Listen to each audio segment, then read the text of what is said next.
Қазақстанға 70 миллион теңге айлық алатын Конго президенті неге келді? 10 қыркүйек күні Астанаға ерекше мейман келді. Демократиялық Конго Республикасының президенті Феликс Чисекеди. Оның ресми жалақысы айына шамамен 70 миллион теңге, немесе жылына $130 мың. Ал салыстырып қарайық. Қазақстан президенті Қасым-Жомарт Тоқаевтың ресми жалақысы жылына 10,4 миллион теңге. Бұл айына бар болғаны 867 мың теңгеге тең. Яғни, Конго президентінің бір айлық табысы біздің президенттің бір жылдық еңбек ақысынан бірнеше есе артық.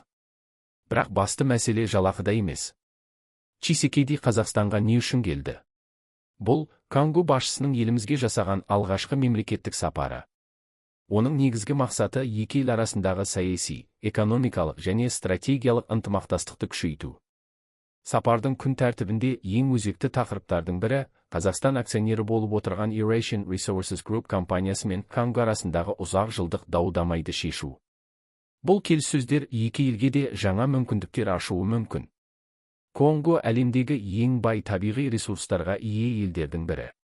Ол кобальт, мыс, литий, колтан сияқты сирек металдарға бай. Бұл металдар жасыл энергетика мен жоғары технологиялар үшін аса қажет. Бірақ Конгоның бір адамға шаққандағы жалпы ішкі өнім көрсеткіші небары $742 шамасында. Ал Қазақстанда бұл көрсеткіш $14,700 номиналды және $44,000 астам. Яғни, Қазақстан экономикасы әлдеқайда мықты, бірақ Конгоның шикізаттық әлеуеті зор. Сондықтан бұл сапар жай ғана ресми шара емес.